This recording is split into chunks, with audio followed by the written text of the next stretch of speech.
Ya a las 19:39, lo hemos mencionado anteriormente cada vez que nos hemos ocupado del triunfo de Jair Bolsonaro en Brasil, la importancia que ha tenido el movimiento neopentecostal en el caso específico de a la hora de hablar de cómo se conformó el electorado de Bolsonaro y la influencia que por supuesto tienen en general esos cultos en la política brasileña, donde mueven recursos francamente formidables.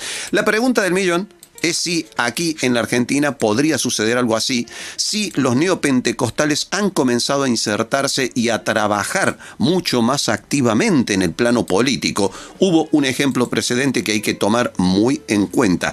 El debate sobre el tema del aborto no solo fue motorizado en contra por sectores vinculados a la Iglesia Católica, sino también por las iglesias evangélicas. Quien ha estado estudiando este tema es el historiador Jorge Osona. ¿Qué tal, Jorge? Buenas tardes.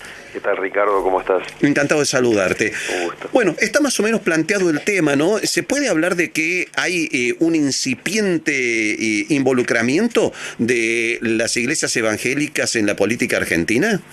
Sí, digamos que no de manera tan explícita como se ve, por ejemplo, en América Central, ¿no? En Guatemala, en Nicaragua, en Costa Rica o en Brasil, donde han sido un elemento electoral importante para explicar el triunfo de Bolsonaro, pero existen y actúan mucho, sobre todo en los barrios populares y de clase media baja, y no solo, porque, a ver, el neopentecostalismo no es una religión de la pobreza, aparte porque la idea de pobreza es contraria a sus convicciones. Ajá, todo lo contrario.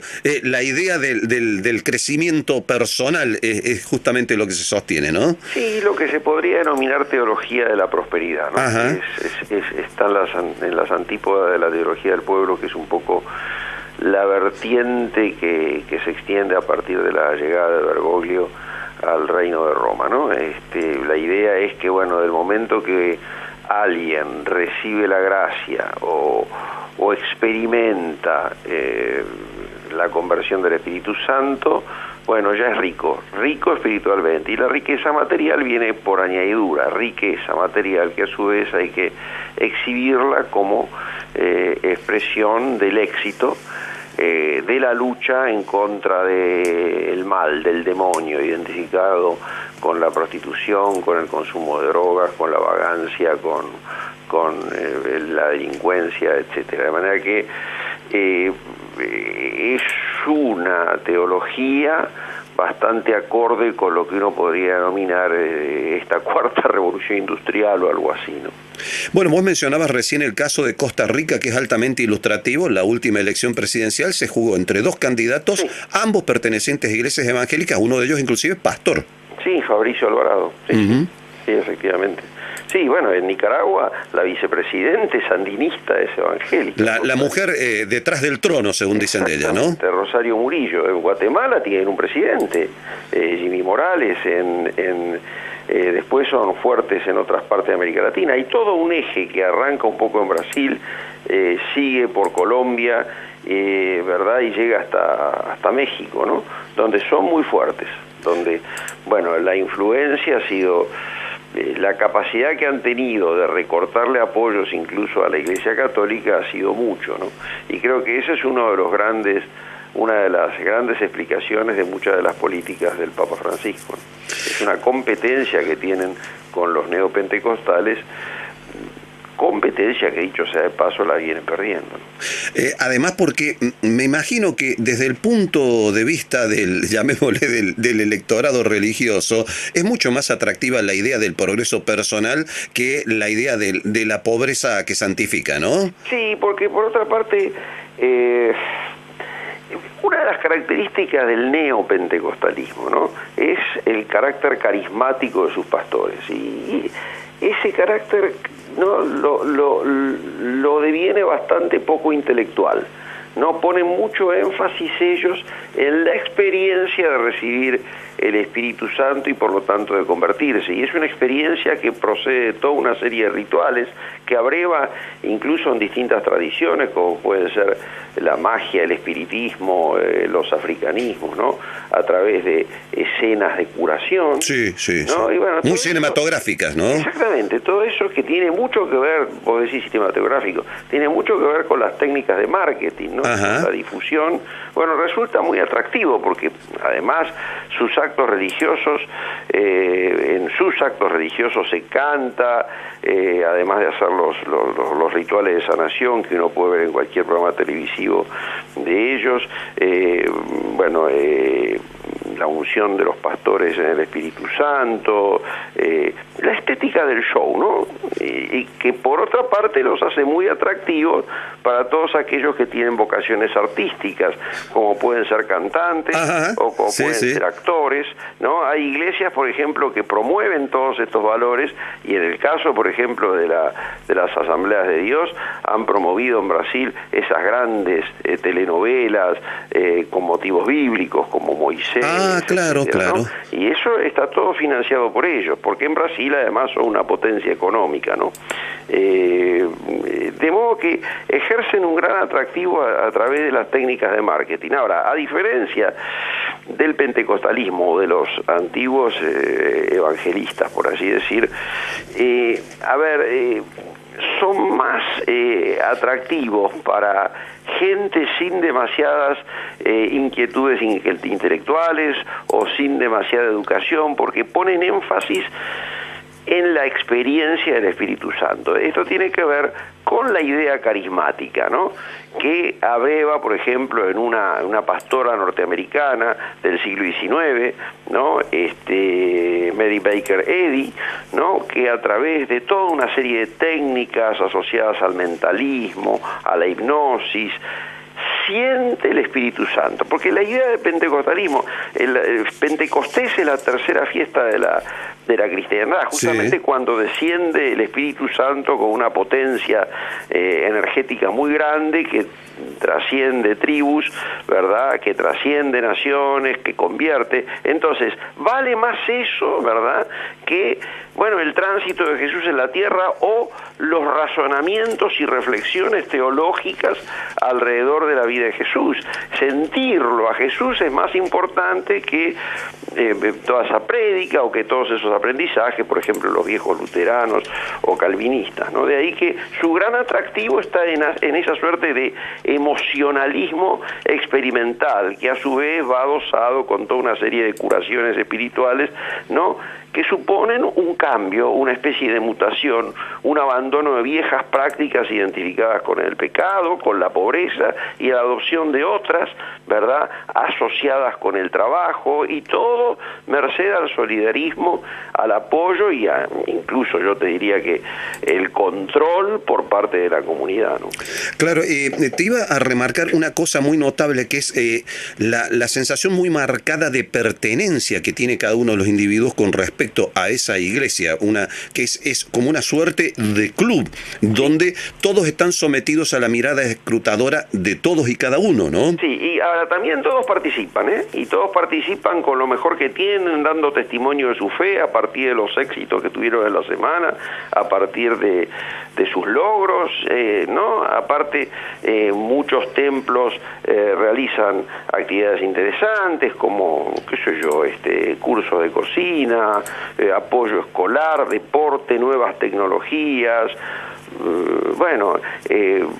Hay algo así como una identificación del templo con el no aburrimiento, con el no tedio. Eso determina que incluso algunas comunidades no se conviertan en algo así como santuarios, ¿no?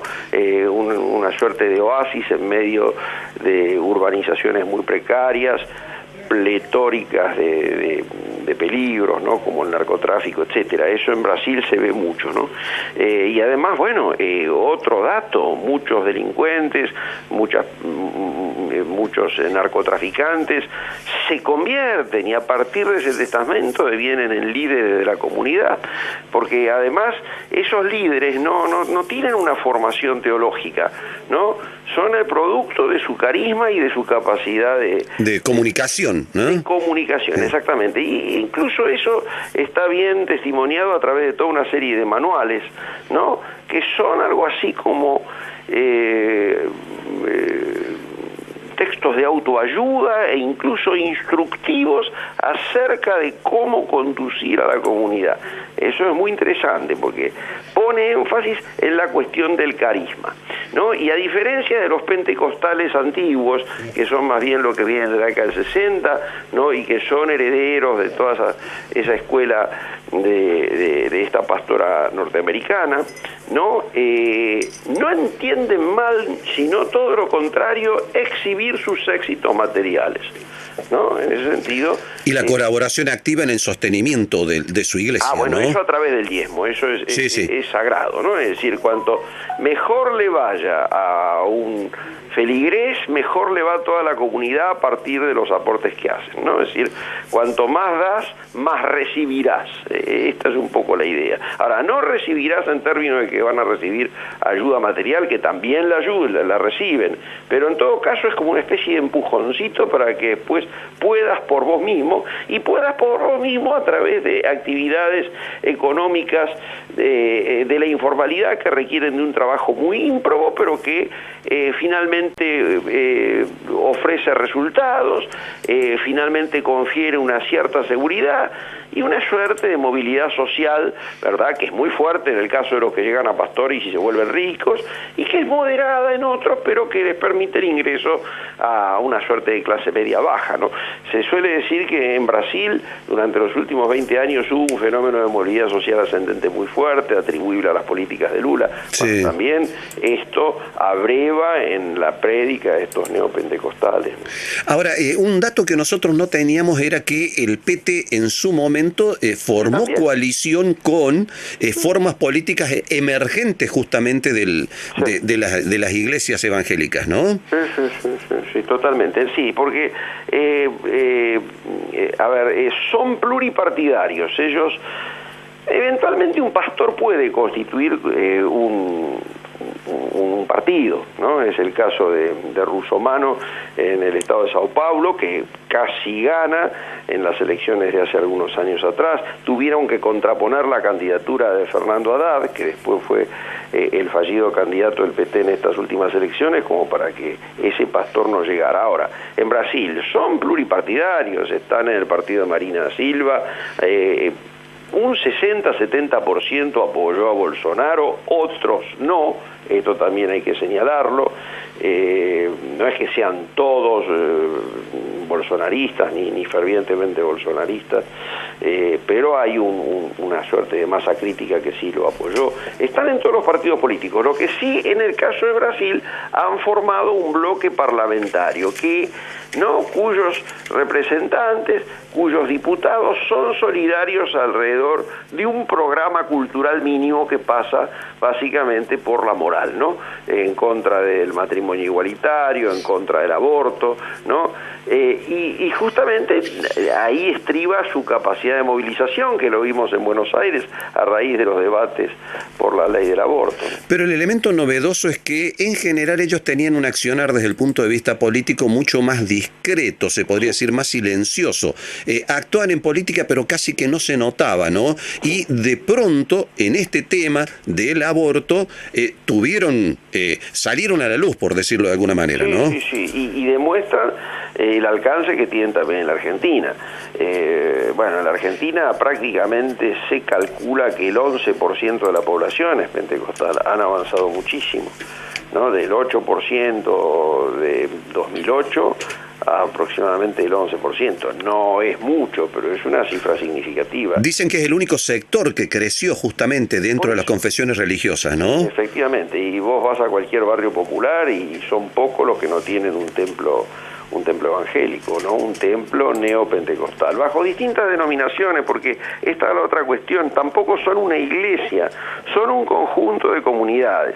Las comunidades a veces pueden adscribir a determinada corriente transnacional como las Asambleas de Dios o la Iglesia Universal del Reino de Dios, que es muy poderosa, y otras, ¿no? Y otras. Pero también puede preservar su autonomía a partir de, bueno, ser fuerte en un barrio, tener eventuales vínculos solidarios con otras iglesias de la zona, pero a ver, son un conjunto muy heterogéneo de criterios doctrinarios, de formas organizacionales inclusas, de rituales, ¿no? Si hay algo que lo que los caracteriza es esa heterogeneidad, ¿no? Que los vuelve un fenómeno muy policromático, ¿no? No debería extrañarnos entonces que en el año próximo, que va a ser profusamente electoral, veamos a numerosos candidatos haciéndoles la corte justamente a estos sectores, ¿no? Es que ya lo hacen, Ricardo, ya lo hacen. En el Gran Buenos Aires hace 10 años no hay intendente que no tenga algún funcionario, ¿no? O alguna secretaría que no preste atención al fenómeno pentecostal, que no dialogue con sus pastores. Muchos de ellos son concejales, muchos de ellos son directores, son subsecretarios de Cultura o de ceremonial, ponele, y bueno, y tienen una gran influencia porque mueven a mucha gente. Incluso, si bien ellos entienden que no hay que hacer militancia política, ¿no? En algunos barrios donde son fuertes y donde el referente tiene vinculación con el pastor, a veces el referente es el pastor, entendiendo por referente lo que, bueno, vulgarmente se suele denominar puntero. Claro. Bueno, entonces ahí son un factor político importante para definir las elecciones a nivel distrital. Incluso en Misiones, en tiempo de Rovira, el vicegobernador, que yo no me acuerdo cómo se llama ahora, bueno, era pentecostal, era evangélico, ¿no? Acá, por ejemplo, uno de los 4 principales pastores neopentecostales del mundo es argentino, ¿no? Ajá. ¿No? Es Carlos Anacondia, ¿no? Bueno, que es un referente importante a escala mundial, ¿no?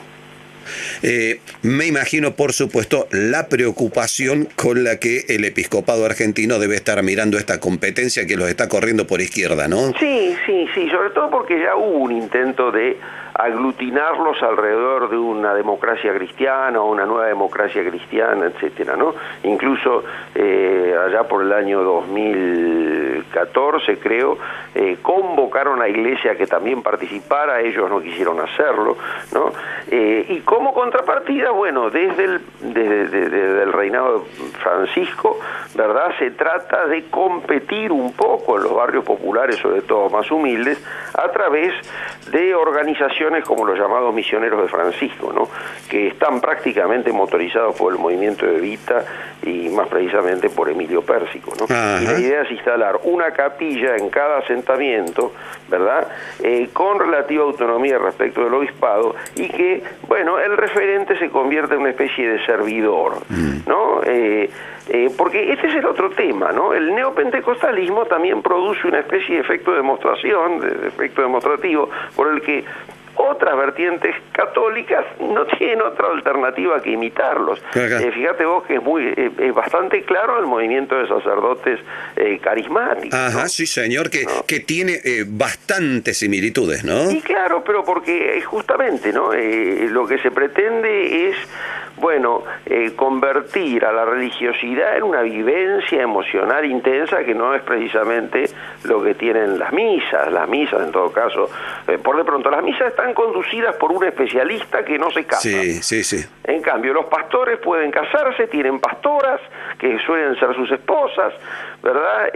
Son gente común, son gente que participan de las mismas vivencias e inquietudes que todo el barrio y que todas sus feligresías, porque esa es otra de las cualidades, ¿no?, del pentecostalismo, su capacidad para, llamemos, indigenizar, es decir, es el fin de la idea misionera, en el sentido de que hay un misionero extranjero que predica. En todo caso, el misionero puede estar presente, pero automáticamente la idea es generar un misionero local, ¿verdad? Y eso automáticamente se determina una especie de efecto multiplicador, donde cada comunidad produce es su propio religioso, de acuerdo a sus tradiciones culturales, de acuerdo a sus especificidades, ¿no? A veces va disolviendo grupos preestablecidos, otro poco asociándose con ellos, ¿no? Es una verdadera revolución subterránea. Ahora, es obvio que el cuadro que vos me describías en Provincia de Buenos Aires indica que estamos en plena disputa por el territorio, ¿no? Sí, no de una manera tan explícita como Brasil, pero que están y que son fuertes, sin duda alguna. Por de pronto acá en la zona sur del Gran Buenos Aires, yo estoy en Loma de Zamora, en Monte Grande, en Esteban de Echeverría, en Loma de Zamora, en Almirante Brown, en Ezeiza, son muy poderosos. Y están siendo atendidos, no se les presta mucha atención por parte de las intendencias. Lo que pasa es que todavía es un apoyo discreto, porque la idea es no involucrarse directamente en política, hay toda una serie de tensiones, ¿no? Tampoco pretenden ellos colonizar el Estado, generar una especie de nación evangélica, porque son antinacionalistas, esa es la otra característica, no son nacionalistas, es la gran diferencia respecto del ideal de nación católica. Claro. El historiador Lori Sanata marca muy bien, y que fue una característica de la Iglesia argentina hasta nuestros días, ¿no? El Papa actual es un producto un poco de la nación católica, la idea, sin duda, ¿no? De Cristo Rey, etcétera. Bueno, ellos no, ellos entienden que esto es una vertiente de carácter internacional, no son nacionalistas y no pretenden pentecostalizar, por así decir, el Estado, porque eso sería una incongruencia, habida cuenta de su heterogeneidad. No son una iglesia, son un conjunto de iglesias. Jorge Osona, te agradezco mucho el habernos ayudado a entender la cuestión. Un fuerte abrazo y hasta la próxima. Hasta la próxima, Ricardo.